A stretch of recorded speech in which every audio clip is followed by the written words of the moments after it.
रात का तीसरा पहर था और सुमन का दिल तेजी से धड़क रहा था। उसकी आंखें खुली थी, लेकिन कमरे का अंधेरा उसे निगलता हुआ सा लग रहा था। सुमन एक सामान्य गृहिणी थी, लेकिन पिछले कुछ महीनों से उसे ऐसा महसूस हो रहा था कि उसके मन में एक अजीब सी बेचैनी घर कर गई है। सुमन का पति राजेश एक व्यापारी था और अक्सर शहर से बाहर रहता था। जब भी राजेश बाहर होता, सुमन को अकेलेपन का एहसास और भी तीव्र हो जाता। उसने कई बार अपने मन की बात राजेश से कहनी चाही, लेकिन हर बार वह हंसकर टाल देता। तुम्हें जरूरत से ज्यादा सोचने की आदत हो गई है सुमन, वह कहता। तुम्हें एक शौक पालना चाहिए, कुछ ऐसा जो तुम्हें व्यस्त रखे।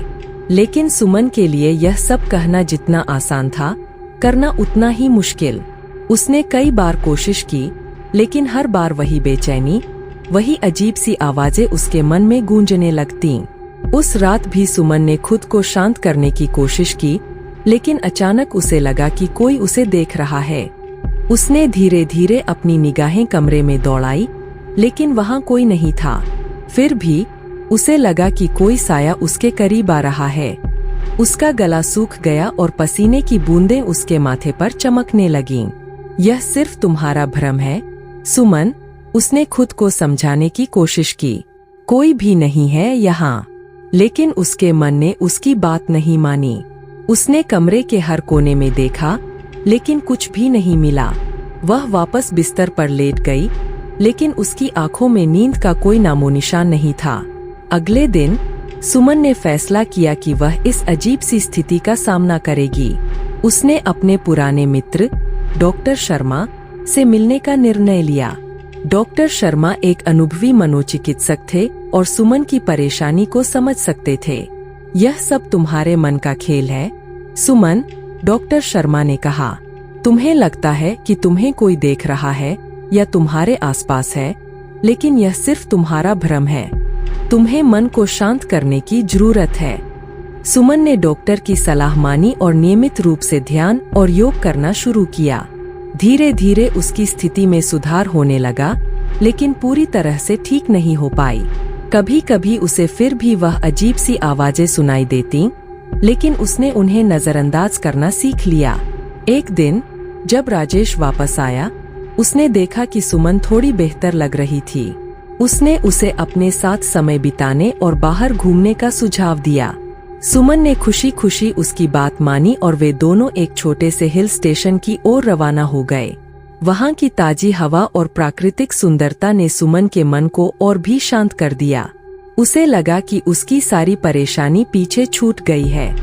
लेकिन एक रात जब वे दोनों एक पुराने बंगलो में रुके थे, सुमन को फिर से वही अजीब सी आवाजें सुनाई देने लगीं। उसने धीरे धीरे आंखें खोलीं और देखा कि कमरे का दरवाजा धीरे धीरे खुल रहा है। उसकी सांसें तेज हो गईं और उसने राजेश को जगाने की कोशिश की, लेकिन वह गहरी नींद में था। सुमन ने हिम्मत जुटाई और दरवाजे की ओर बढ़ी। दरवाजा पूरा खुला और उसके पीछे एक अधेड़ उम्र की महिला खड़ी थी। उसकी आंखों में एक अजीब सी चमक थी और उसके चेहरे पर एक रहस्यमयी मुस्कान थी।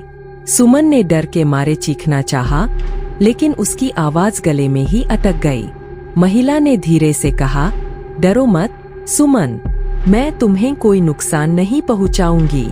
मैं सिर्फ तुम्हें एक सच बताने आई हूँ। सुमन ने कांपते हुए पूछा, कौन हो तुम और क्या चाहती हो? महिला ने एक गहरी सांस ली और कहा, मैं इस बंगलो की पुरानी मालकिन हूँ। मेरी आत्मा यहाँ फंसी हुई है और मुझे मुक्ति चाहिए। तुम मेरी मदद कर सकती हो? सुमन ने हिम्मत जुटाकर पूछा, मैं कैसे मदद कर सकती हूँ? महिला ने कहा, तुम्हें बस मेरी कहानी सुननी होगी और इसे सबके सामने लाना होगा, तभी मुझे शांति मिलेगी। सुमन ने उसकी कहानी सुनी और अगले दिन उसे राजेश को बताया। राजेश ने उसकी बात मानी और उस कहानी को सबके सामने लाया। धीरे धीरे उस बंगलो की सच्चाई सबके सामने आई और उस महिला की आत्मा को मुक्ति मिली। सुमन ने उस दिन के बाद से कभी भी वही आवाजें नहीं सुनी। उसने सीखा कि मन की जटिलताएं और भ्रम हमें कितना भी परेशान कर सकते हैं,